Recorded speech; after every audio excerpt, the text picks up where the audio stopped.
Hello, my name is Cameron King from Fame in Education, and today we'll be looking at the cell structure and transport, specifically going over the microscope, eukaryotes and prokaryotes, animal versus plant cells, specialization in plant and animal cells, as well as diffusion and osmosis.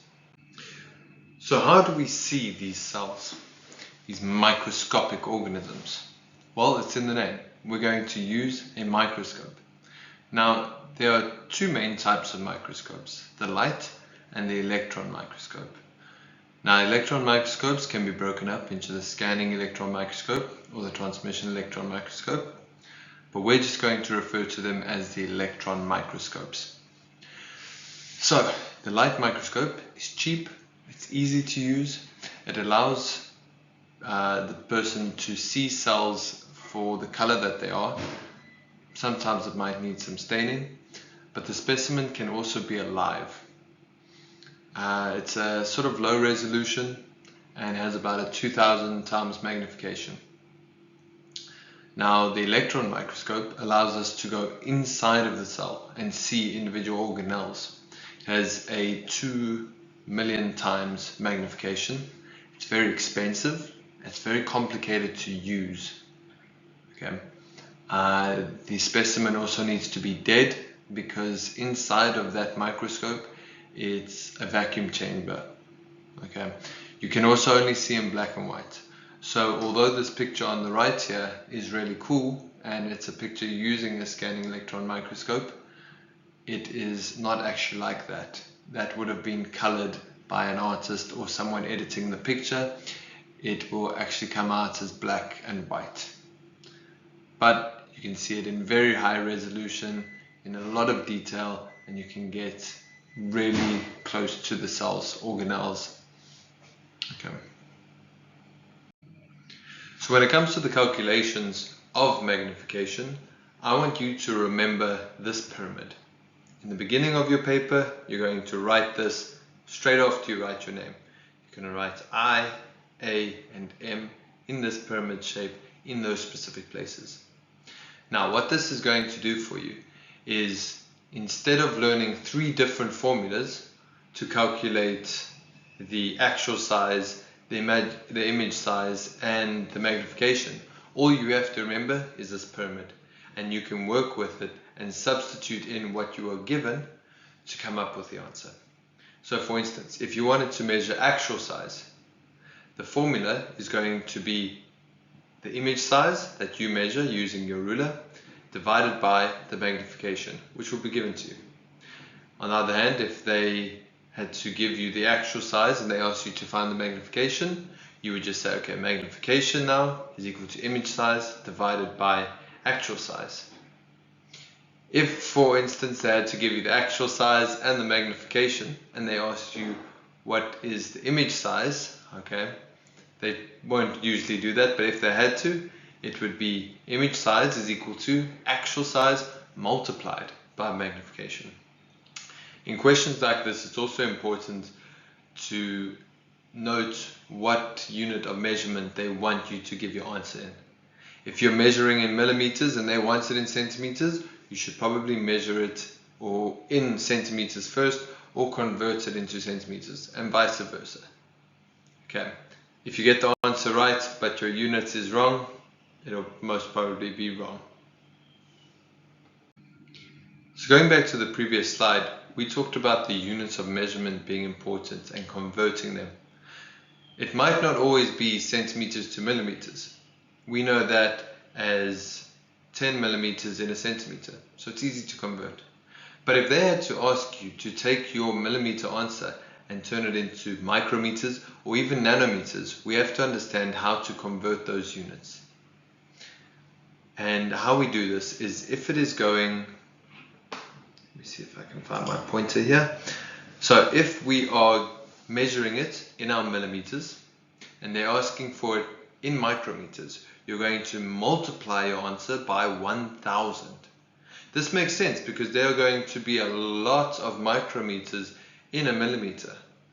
So we're going to multiply it by 1000. If they are asking for it in millimeters, you're going to divide by 1000. Same thing goes with nanometers. If they give it to you in millimeters and they ask it for you in nanometers, you're going to multiply by 1,000 and then multiply by 1,000 again to get our nanometers. Nanometers to millimeters, same thing, divide by 1,000 and then divide by 1,000 again. So this is something else that you can draw on your paper. You can list it in nanometers, micrometers, millimeters, and then just going to the left, multiply by 1,000, going to the right, divide by 1,000. Okay, so when it comes to a cell, they're going to have something called organelles within them. Organelles are like our organs, but a lot smaller. So in eukaryotic cells, and this is all eukaryotic cells, they will contain a certain number of organelles. Now, it's important in biology that you get used to using these big words. A lot of my students are always complaining that biology is fine and they understand it, but they just struggle to remember these words. And it makes sense. These words are a completely different language. They're not English, they're based off of Latin. So the best way to remember biological terms is to give it time, unfortunately, and use them as much as you can. In your answers, make sure you are using the words of that topic to describe the situation or give your answer. A great way to remember these words as well is to write down a word list for each topic and a definition next to them as to what it is. This way you don't have to go through an entire PowerPoint to refresh your memory on the words that you struggle with. You only have to look at your list. So when it comes to eukaryotic cells, it's made up of the nucleus. The nucleus is going to be a membrane-bound organelle in eukaryotes, where the genetic material is found. This genetic material we know as DNA, and it acts as the blueprint for all cell functions. Okay, and prokaryotes, however, they do not have a nucleus with a nuclear membrane. They instead are going to have something called a nucleoid, which is free-floating DNA within the cell. The cytoplasm is the medium that fills the inside of the cell. So this allows it to have structure as well as be a medium to transport and move things around the cell. It also acts as a storage medium for nutrients and water. Then we have the mitochondria, which we all know is the powerhouse of the cell. But what does that mean exactly? The powerhouse of the cell, it's making energy from cellular respiration, which is the breakdown of glucose in the presence of oxygen to provide us with energy-rich ATP, carbon dioxide, and water. This is cellular respiration. This happens in the mitochondria. After that, we have the cellular membrane, kind of like the skin of the cell, keeping everything in one enclosed environment so that it can be controlled. It is semi-permeable, or selectively permeable rather, meaning it will only let certain things in and out of the cell. In that way it controls what leaves and enters to keep a sort of stable environment within the cell. Next we have the Golgi apparatus. This modifies and packages different nutrients and wastes to move around and transport around the cell. Waste can also be then ejected from the cell in these little packages. Finally, we have the ribosomes. Now, the ribosomes are the place of protein synthesis where mRNA and tRNA are going to meet up, bond, and that amino acid is going to be bonded to the next amino acid to make a chain. We get to that later on. But the ribosome is going to give a place for this reaction to occur. Now, when it comes to plant cells, it's important to know that all the previously mentioned organelles will be found in plant cells, including mitochondria. Okay. Plant cells are just going to have a couple extra organelles found in them. This is including the chloroplast, okay, which is obviously the site of photosynthesis, which is the conversion of CO2 in the presence of sunlight with water to form glucose and oxygen. Okay. It contains a pigment called chlorophyll that allows it to do this. There is also the central vacuole, which is filled with sap and water as storage, but also allows the cell to remain turgid and rigid and strong, okay, because they don't have skeletons. They must keep themselves upright. And then the cell wall. So, as well as the cell membrane, plants also have a cellulose cell wall to keep them rigid and strong, okay, and to support them. So here's just the diagram of a plant and animal cell. As you can see, all of them, or both of them, are going to have a cytoplasm, nucleus, cellular membrane, mitochondria, but plant cells are going to specifically have these specialized organelles called chloroplast, a vacuole, and the cell wall. Now, some animal cells do have vacuoles, okay, but it's more predominant in plant cells. Now, when it comes to specialization in cells, what are we talking about exactly? Multicellular organisms cannot have one type of cell. Multicellularity means that there are multiple cells that are getting together, performing specific functions to make an entire organism work. Okay. Now, to get to the point where they can perform their specific functions and work together, they must specialize.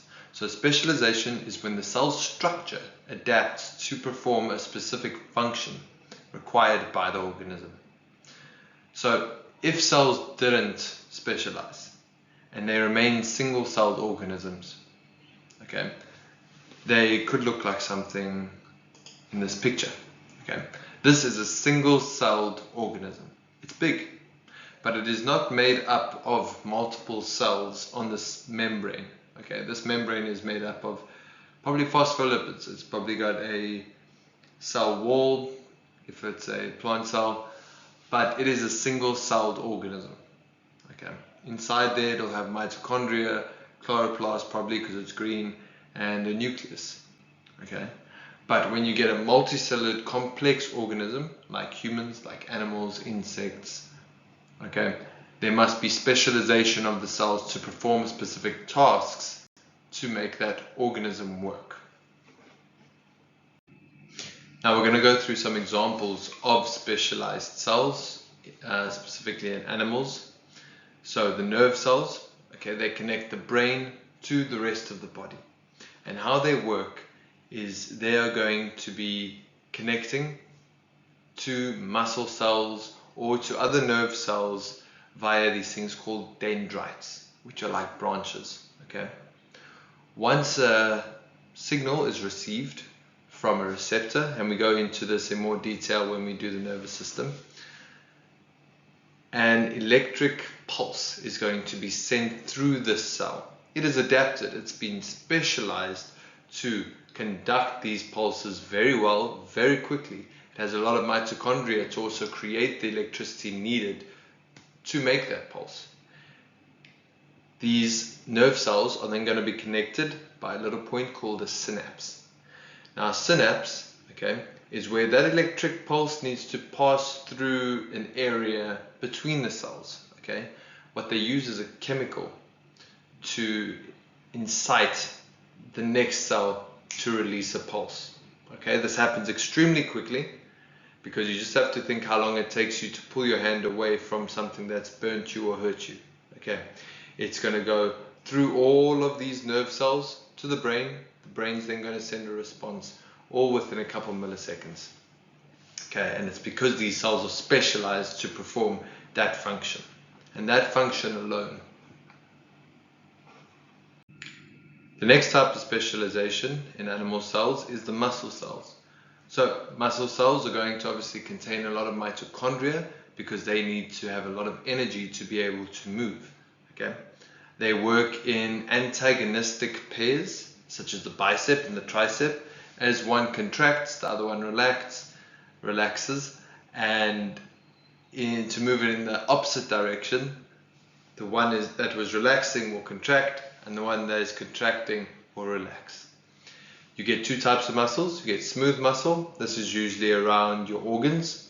Okay, it doesn't take any thought to make these muscles move.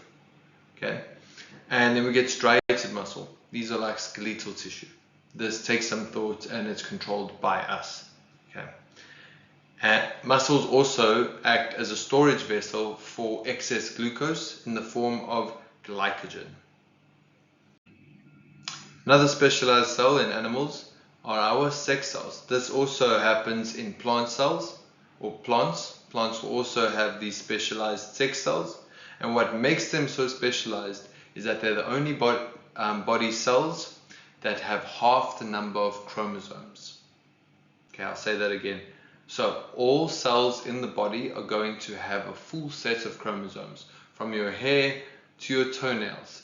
All of those cells have a full set of chromosomes except for your sex cells, your gametes. They have half the number of chromosomes. We call them haploids, and we refer to them as an N for half the number of chromosomes. Okay, now this is their specialization. And why is that? We get into it when we do our genetic slides. Okay, but other ways that the sex cells are specialized. Sperm is going to contain its genetic material in the nucleus, in the head. It's also going to have a tail that allows it to move, and a lot of mitochondria that give that tail the energy it needs. The egg is going to have a large surface area that makes it easier for the sperm to find, as well as a protective enzyme layer on the outside that'll only allow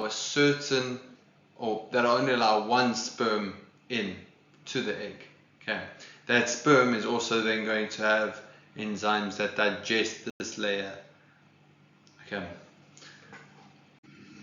Now moving on to plant cell specialization, we have something called the root hair cells. Now what root hair cells are cells that have a little root hair appendage that comes out of the cell. And what this is used for is increasing the surface area of that specific cell. Roots are there to absorb water and to absorb nutrients. And they have adapted this root hair to get as much contact with the soil around it as possible to allow for optimal absorption. It's also going to be located close to the xylem, which makes sense because the xylem are going to be transporting water up from the roots. Okay.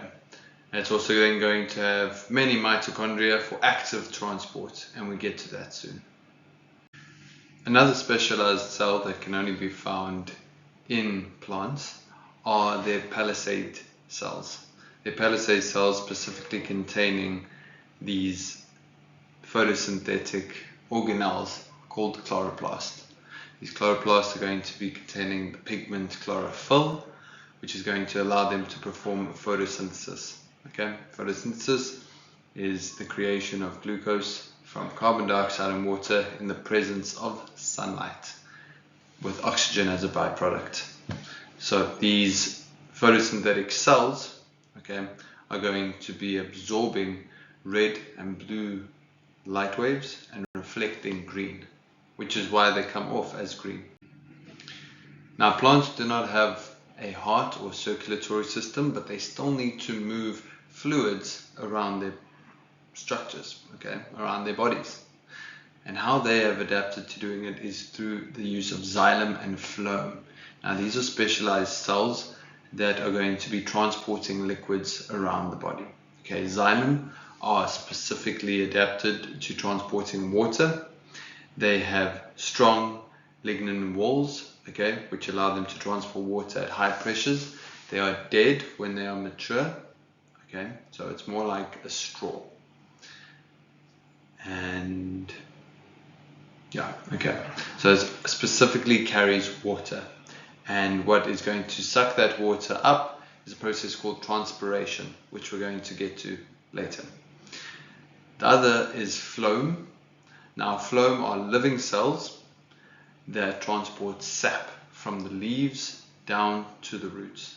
Okay, xylem is unidirectional, so that water goes from the roots to the leaves in one direction and from the leaves out into the environment, whereas phloem has to transfer sap both up and down the plant.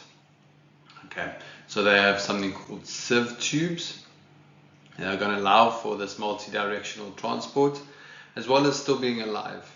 Okay, they have something called a companion cell that will contain the mitochondria and the nucleus for the phloem cell.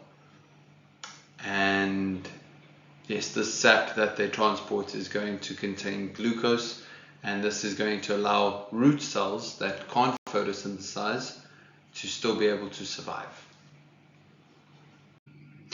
Now, we might not think that plants would have organs like we do hearts and stomachs and muscles, but their organs could be their leaves. Okay, these are a bunch of specialized cells working together to perform a certain function. In this case, photosynthesis. So the structure of the leaf is specialized to photosynthetic processing. Okay, so the top of the leaf is going to have this transparent epidermal layer. This is going to protect it while also allowing sunlight through to the palisade cells. The palisade cells are going to be on the top layer of the leaf to get maximum amounts of sunlight, and they're going to have high concentrations of chloroplasts. Underneath that, we are going to have our spongy mesophyll cells. They're used for storage as well as giving the leaf more body. Okay, and at the end of that, we're going to have another epidermal layer, but this one is going to be containing something called stomata. Lots and lots of stomata. They act as a sort of mouth for the plant, allowing for gaseous exchange to occur, as well as water loss. Okay, water loss from the xylem. So as that water goes through the stomata and out into the environment, it pulls more water up from the roots. Okay, now these stomata are controlled by two cells on either side of them called guard cells. Okay, and these guard cells are going to control how much water is lost. So if there is not much water in the environment, these guard cells are going to close to prevent unnecessary water loss. Okay, but if the plant has too much water, they will open.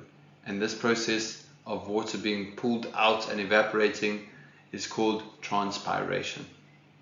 And in the middle of this leaf cell, we are going to have our veins, basically, of xylem and phloem cells. So how does something like gases, water, and nutrients move between cells? This is through a process known as diffusion. Okay. Now, diffusion is the movement of particles from an area of a high concentration to an area of a low concentration. It is passive, okay, meaning it happens naturally. I like to think of it as putting a lot of people in a room, in a very small room. If you have 20 people in a small room and you open up the door, people are going to start moving out of that small room naturally, okay? And they're going to carry on moving out until an equilibrium is reached. Same amount of people on the outside as the amounts of people on the inside, okay? And it's important to remember when this equilibrium is reached, you'll still have people or particles moving between these two spaces, okay? Now, there are certain factors that are going to contribute to how fast these people or these particles move from the high concentration to the low concentration. Okay, this includes how much, so the concentration of people and the concentration of particles. Okay, if you have 20 people in a room, they're going to move out a lot quicker than 10 people would. Okay, same with particles. If you had 20 people in a room and 10 people in the other room, it also is going to be a lot slower, okay? This is because it will have a lower concentration gradient. So the more the difference between concentrations, the higher the concentration gradient, the quicker these particles are going to diffuse. Another one is temperature. If you have people in a room and that room is very hot and you open the door, people are going to run out. If it's kind of cold, they might shuffle a bit out. Okay? So when it comes to temperature, the hotter the particles, the more energy they have, the more they're moving, the quicker they're going to diffuse. And finally, it comes to the surface area. How fast, how many doors are there to get out of this area, to move from the high concentration to the low concentration? This makes sense when we look at the alveoli, okay, in the lungs. They are little sacs, okay, covered in capillaries, because they are trying to get as much surface area with the capillaries as possible to have the most efficient gaseous exchange between the blood and the alveoli. Now, the diffusion of water is specifically known as osmosis.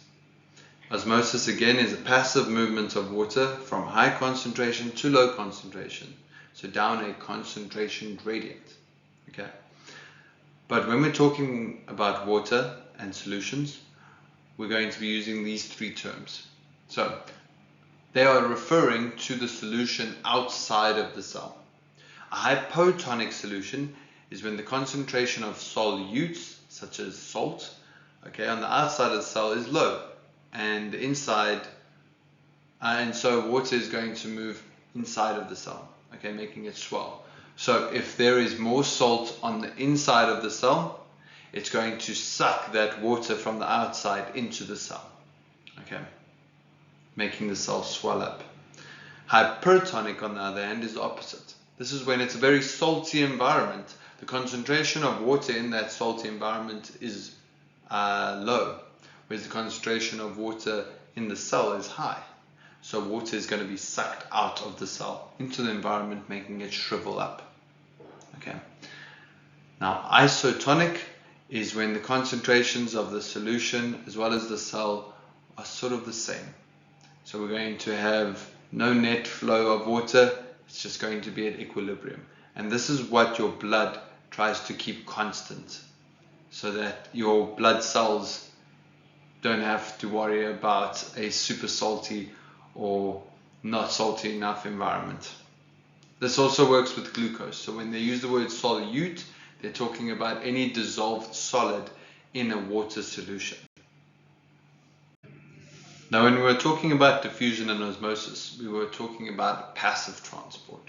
We're talking about particles and people moving because they want to, down a concentration gradient from a high to a low. But you can also have active transport.